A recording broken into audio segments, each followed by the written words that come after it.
നിന്റെ പീലിവാലും കുഞ്ഞു കണ്ണുകളും ഇമ്പമോടെ മൂളിപ്പാട്ടുമായി ആശ പോലെ നീളും മീശയുള്ളവൻ ആരുമീ കുരുന്നേ ചാരി വന്നു.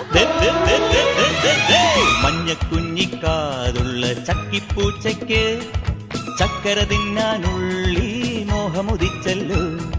പമ്മി പമ്മി പാഞ്ഞിട്ടും പാവം നിന്നിട്ടും ഇത്തിരിയോളം ചക്കര കിട്ടിയില്ല.